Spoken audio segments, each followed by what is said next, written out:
Halo teman-teman semua, kembali lagi bersama dengan saya, Eko Oliver Lapusakau, dengan NIM 2103020079, kelas 1C, Prodi Ilmu Administrasi Niaga, Fakultas Ilmu Sosial dan Ilmu Politik, Universitas Nusa Cendana Kupang, tahun 2021-2022. Pada kesempatan kali ini, saya akan mereview salah satu buku dari Surjono Sukanto tentang sosiologi suatu pengantar untuk memenuhi tugas ujian akhir semester 1. Definisi sosiologi dan sifat hakikatnya.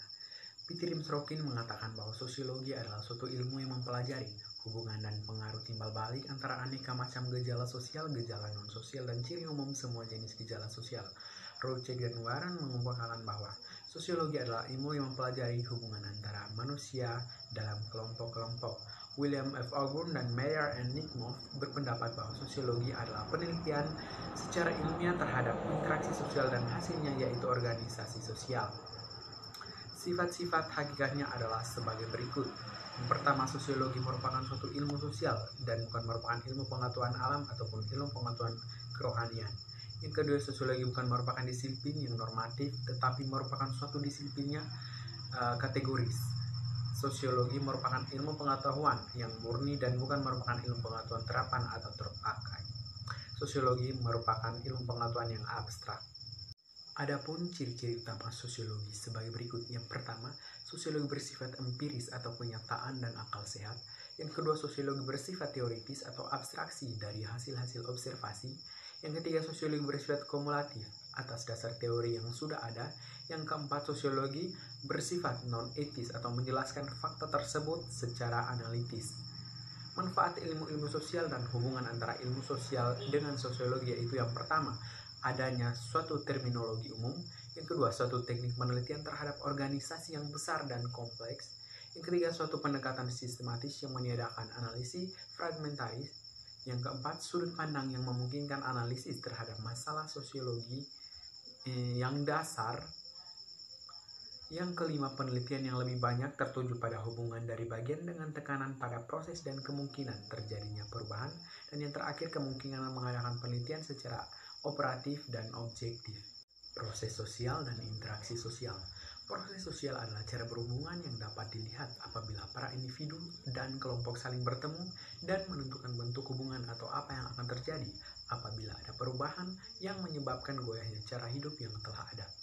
Interaksi sosial sebagai faktor utama dalam kehidupan sosial. Interaksi sosial berguna untuk menelaah dan mempelajari banyak masalah di dalam masyarakat. Interaksi sosial merupakan kunci semua kehidupan sosial, karena tanpa interaksi sosial tak akan mungkin ada kehidupan bersama. Syarat-syarat terjadinya interaksi sosial. Interaksi sosial merupakan hubungan sosial yang dinamis, baik secara langsung maupun tidak langsung. Dua syarat terjadinya interaksi sosial, yaitu yang pertama adanya kontak sosial yang dapat berlangsung dalam tiga bentuk, yaitu antara individu dengan kelompok, antar kelompok. Yang kedua, adanya komunikasi, yaitu seorang memberikan arti pada perilaku orang lain, orang yang bersangkutan. Tipe-tipe kelompok sosial. Yang pertama, klasifikasi tipe-tipe kelompok sosial. Tipe-tipe kelompok sosial dapat diklasifikasikan beberapa sudut atau atas dasar berbagai kriteria ukuran. Seorang sosiolog bernama George Simenov mengambil ukuran besar kecilnya jumlah anggota kelompok, bagaimana individu memengaruhi kelompoknya, serta interaksi sosial dalam kelompok tersebut. Yang kedua, kelompok sosial dipandang dari sudut individu. Kelompok sosial adalah dasar kekerabatan, usia, seks, dan kadang-kadang atas dasar pekerjaan dan kedudukan dalam masyarakat yang sudah kompleks. Individu biasanya menjadi kelompok sosial tertentu, akan tetapi dalam hal lain seperti di bidang pekerjaan, rekreasi, dan sebagainya. In-group dan out-group. In-group adalah kelompok sosial di mana individu mengidentifikasi dirinya atau tidak bersifat relatif. Out-group adalah kelompok sosial yang oleh individu diartikan sebagai lawan. Dinamika kelompok sosial. Setiap kelompok sosial pasti mengalami perkembangan serta perubahan. Perubahan dalam setiap kelompok sosial ada yang mengalami perubahan secara lambat dan ada pula yang secara cepat. Di dalam dinamika kelompok sosial mungkin terjadi antagonisme antar kelompok apabila terjadi peristiwa tersebut. Secara hipotesis prosesnya sebagai berikut. Yang pertama, Bila dua kelompok bersaing, maka akan timbul stereotip. Yang kedua, kontak antara dua kelompok yang bermusuhan tidak akan mengurangi sikap tindak bermusuhan tersebut. Yang ketiga, tujuan yang harus dicapai dengan kerjasama akan dapat menetralkan sikap tindak bermusuhan. Dan yang terakhir, di dalam kerjasama mencapai tujuan, stereotip yang semula negatif menjadi positif. Unsur kebudayaan yang dianggap sebagai kultural universal yaitu: yang pertama, peralatan dan perlengkapan hidup, manusia atau pakaian, perumahan dan sebagainya. Yang kedua, mata pencaharian hidup dan sistem ekonomi. Yang ketiga, sistem kemasyarakatan. Yang keempat, bahasa atau lisan maupun tertulis. Yang kelima, kesenian, yaitu seni rupa, seni suara, seni gerak, dan sebagainya. Yang keenam, religius atau sistem kepercayaan. Fungsi kebudayaan bagi masyarakat. Kebudayaan mempunyai fungsi yang sangat besar bagi manusia dan masyarakat. Fungsi kebudayaan sangat besar bagi manusia, yaitu untuk melindungi diri terhadap alam, menghubungkan antar manusia dan sebagai wadah segenap perasaan manusia. Sifat hakikat kebudayaan. Sifat hakikat kebudayaan sebagai berikut. Yang pertama, kebudayaan terwujud dan tersalurkan lewat perilaku manusia. Yang kedua, kebudayaan telah ada terlebih dahulu sebelum lahirnya suatu generasi tertentu dan tidak akan mati dengan habisnya usia generasi yang bersangkutan. Yang ketiga, kebudayaan diperlukan oleh manusia dan diwujudkan tingkah lakunya. Dan yang terakhir, kebudayaan itu mencakup sebuah aturan yang berisikan kewajiban, tindakan yang diterima dan ditolak, dan tindakan yang dilarang, serta tindakan yang diizinkan. Lembaga kemasyarakatan merupakan terjemahan langsung dari istilah asing social institution. Akan tetapi, hingga kini belum ada kata sepakat mengenai istilah Indonesia yang dengan tepat dapat menggambarkan isi social institution tersebut. Istilah lain yang diusulkan adalah bangunan sosial, yang mungkin merupakan terjemahan dari istilah social Gebilde atau bahasa Jerman, yang lebih jelas menggambarkan bentuk dan susunan social institution, karena pengertian lembaga lebih menunjuk pada sesuatu bentuk sekaligus juga mengandung pengertian yang abstrak perihal adanya norma-norma dan peraturan-peraturan tertentu yang menjadi ciri lembaga tersebut. Proses pertumbuhan lembaga kemasyarakatan. Yang pertama, norma-norma masyarakat. Norma-norma yang ada di dalam masyarakat mempunyai kekuatan mengikat yang berbeda-beda. Pada yang terakhir, umumnya anggota-anggota masyarakat pada tidak berani melanggarnya. Untuk dapat membedakan kekuatan mengikat norma-norma tersebut, secara sosiologis dikenal adanya 4 pengertiannya itu. Yang pertama, cara atau usage, menunjuk pada suatu perbuatan. Yang kedua, kebiasaan adalah perbuatan yang diulang-ulang dalam bentuk yang sama. Yang ketiga, tata kelakuan atau mores, merupakan kebiasaan yang dianggap sebagai cara berperilaku dan diterima norma-norma pengatur. Dan yang terakhir, adat istiadat adalah tata kelakuan yang kekal serta kuat mengintegrasinya dengan pola-pola perilaku masyarakat. Suatu norma tertentu dikatakan telah melembaga apabila norma tersebut diketahui, dipahami, dimengerti, dan dihargai. Tipe-tipe lembaga kemasyarakatan. Tipe-tipe lembaga kemasyarakatan dapat diklasifikasikan sebagai berikut. Yang pertama, dari sudut perkembangannya. A. Creative institution. B. Enacted institution. 2. Dari sudut sistem nilai-nilai yang diterima masyarakat. Yang pertama itu ada basic institution, yang kedua itu subsidiary institution. Yang ketiga, dari sudut penerimaan masyarakat, itu meliputi approved social institution. Dan yang keempat, dari sudut penyebarannya, general institution dan regulative institution. Ini terakhir atau yang kelima itu dari sudut fungsinya. Itu dia meliputi operative institution dan juga restricted institution. Sifat sistem lapisan masyarakat.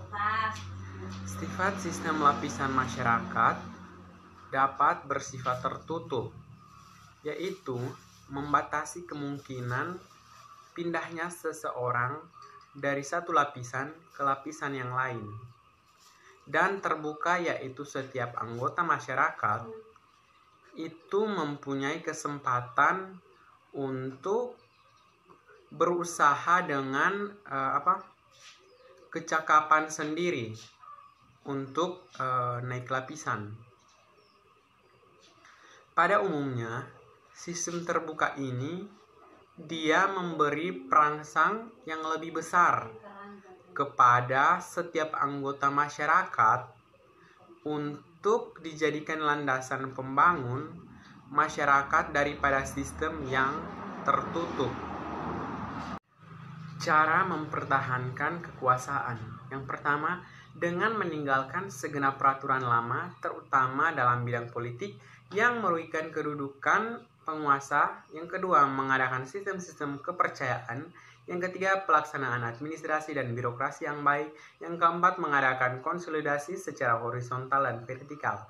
Cara memperkuat kedudukan, yang pertama, menguasai bidang-bidang kehidupan tertentu. Yang kedua, penguasaan bidang kehidupan dalam masyarakat yang dilakukan dengan paksa.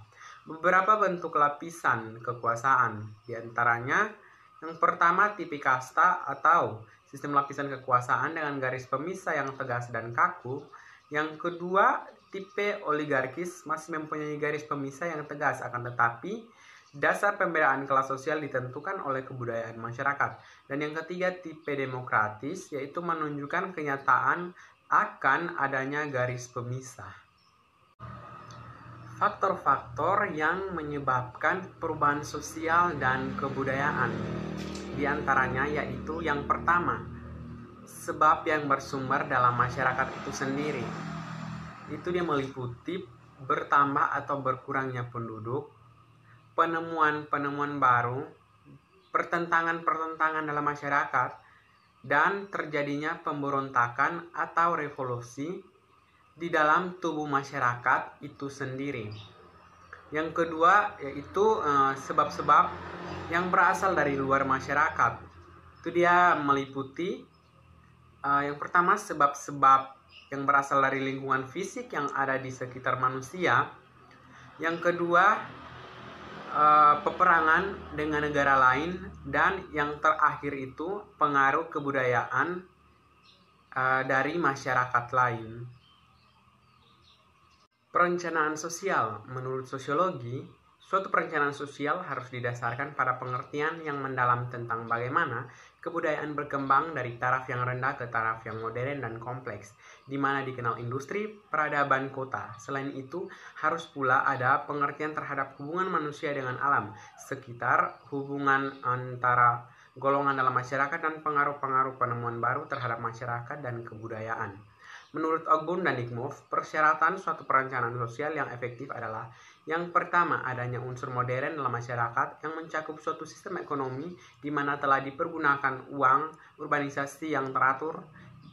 Dan yang kedua, adanya sistem pengumpulan keterangan dan analisis yang baik. Yang ketiga, terdapatnya sikap publik yang baik terhadap usaha-usaha perencanaan sosial. Dan yang terakhir itu adanya suatu pemimpin ekonomis dan politik yang progresif. Keterkaitan public speaking dengan sosiologi komunikasi. Public speaking atau berbicara kepada umum merupakan suatu kegiatan yang berintikan pada interaksi sosial. Interaksi sosial merupakan suatu hubungan di mana terjadi proses saling mempengaruhi antara para individu dengan kelompok maupun antar kelompok. Seorang pembicara di muka umum mempunyai kemampuan-kemampuan, di antaranya yang pertama itu dia menyajikan dengan bahasa yang sederhana tetapi benar. Yang kedua, menyajikan bahan secara sistematis. Yang ketiga, menguasai bahan yang disajikan dengan baik. Yang keempat, memberikan contoh-contoh sederhana dari kehidupan sehari-hari. Yang kelima, menyesuaikan diri dengan khalayak serta merta dan cepat. Yang keenam, tidak menimbulkan ketegangan. Yang ketujuh, membentuk opini yang positif. Yang kedelapan, berdiskusi dengan lancar. Yang kesembilan, membimbing khalayak ke arah kemampuan. Dan yang terakhir, mengakui keterbatasan pengetahuannya.